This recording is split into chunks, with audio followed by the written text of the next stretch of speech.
I don't like words that hide the truth. I don't like words that conceal reality. I don't like euphemisms or euphemistic language. And American English is loaded with euphemisms because Americans have a lot of trouble dealing with reality. Americans have trouble facing the truth. So they invent a kind of a soft language to protect themselves from it. And it gets worse with every generation. For some reason, it just keeps getting worse. I'll give you an example of that. There's a condition in combat. Most people know about it. It's when a fighting person's nervous system has been stressed to its absolute peak and maximum, can't take any more input. The nervous system has either snapped or is about to snap. In the First World War, that condition was called shell shock. Simple, honest, direct language. 2 syllables. Shell shock. Almost sounds like the guns themselves. That was 70 years ago. Then a whole generation went by, and the Second World War came along, and the very same combat condition was called battle fatigue. 4 syllables now. Takes a little longer to say. Doesn't seem to hurt as much. Fatigue is a nicer word than shock. Shell shock. Battle fatigue. Then we had the war in Korea, 1950. Madison Avenue was riding high by that time, and the very same combat condition was called operational exhaustion. Hey, we're up to 8 syllables now. And the humanity has been squeezed completely out of the phrase. It's totally sterile now. Operational exhaustion. Sounds like something that might happen to your car. Then, of course, came the war in Vietnam, which has only been over for about 16 or 17 years. And thanks to the lies and deceit surrounding that war, I guess it's no surprise that the very same condition was called post-traumatic stress disorder. Still 8 syllables, but we've added a hyphen. And the pain is completely buried under jargon. Post-traumatic stress disorder. I'll bet you if we'd have still been calling it shell shock, some of those Vietnam veterans might have gotten the attention they needed at the time. I'll bet you that. I'll bet you that.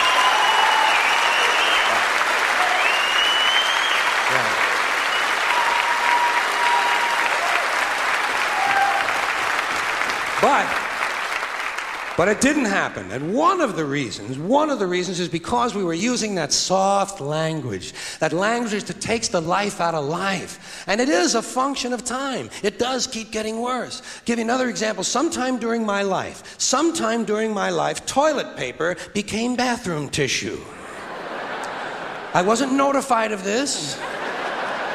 No one asked me if I agreed with it. It just happened. Toilet paper became bathroom tissue. Sneakers became running shoes. False teeth became dental appliances. Medicine became medication. Information became directory assistance. The dump became the landfill. Car crashes became automobile accidents. Partly cloudy became partly sunny. Motels became motor lodges. House trailers became mobile homes. Used cars became previously owned transportation. Room service became guest room dining. And constipation became occasional irregularity. When I was a little kid, if I got sick, they wanted me to go to the hospital and see the doctor. Now they want me to go to a health maintenance organization or a wellness center to consult a healthcare delivery professional. Poor people used to live in slums. Now the economically disadvantaged occupy substandard housing in the inner cities. And they're broke. They're broke. They don't have a negative cash flow position. They're fucking broke. Because a lot of them were fired. You know, fired. Management wanted to curtail redundancies in the human resources area. So many people are no longer viable members of the workforce. Smug, greedy, well-fed white people have invented a language to conceal their sins. It's as simple as that. The CIA doesn't kill anybody anymore. They neutralize people. Or they depopulate the area. The government doesn't lie. It engages in disinformation. The Pentagon actually measures nuclear radiation in something they call sunshine units. Israeli murderers are called commandos. Arab commandos are called terrorists. Contra killers are called freedom fighters.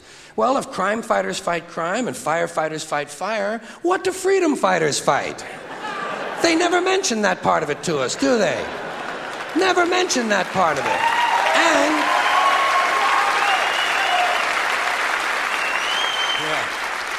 And some of this stuff is just silly. We all know that. Like on the airlines, they say they want a pre-board. Well, what the hell is pre-board? What does that mean? To get on before you get on? They say they're going to pre-board those passengers in need of special assistance. Cripples! Simple, honest, direct language. There's no shame attached to the word cripple that I can find in any dictionary. No shame attached to it. In fact, it's a word used in Bible translations. Jesus healed the cripples. Doesn't take 7 words to describe that condition. But we don't have any cripples in this country anymore. We have the physically challenged. Is that a grotesque enough evasion for you? How about differently abled? I've heard them called that, differently abled. You can't even call these people handicapped anymore. They'll say, we're not handicapped, we're handy-capable. These poor people have been bullshitted by the system into believing that if you change the name of the condition, somehow you'll change the condition. Well, hey, cousin, doesn't happen. Doesn't happen. We have no more deaf people in this country, hearing impaired. No one's blind anymore, partially sighted or visually impaired. We have no more stupid people. Everybody has a learning disorder. Or he's minimally exceptional. How would you like to be told that about your child? He's minimally exceptional. Oh, thank God for that. Psychologists actually have started calling ugly people those with severe appearance deficits. It's getting so bad that any day now I expect to hear a rape victim referred to as an unwilling sperm recipient. You know?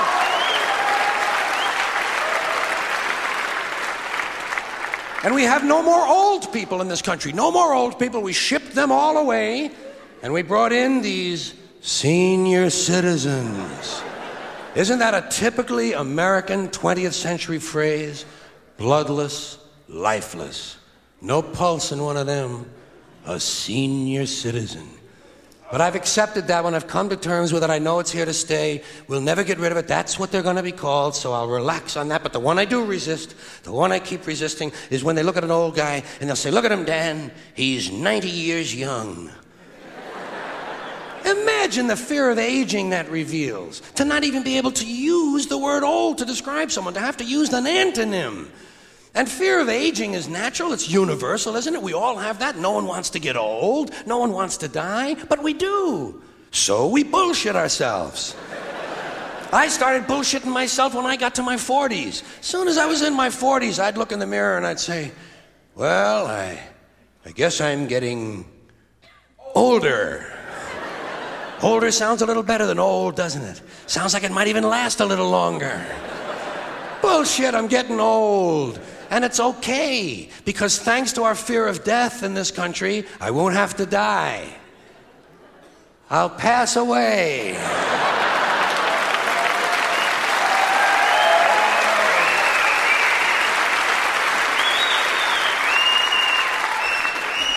Or I'll expire like a magazine subscription.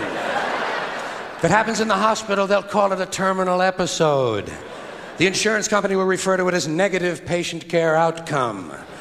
And if it's the result of malpractice, they'll say it was a therapeutic misadventure. I'm telling you, some of this language makes me want to vomit. Well, maybe not vomit. Makes me want to engage in an involuntary personal protein spill.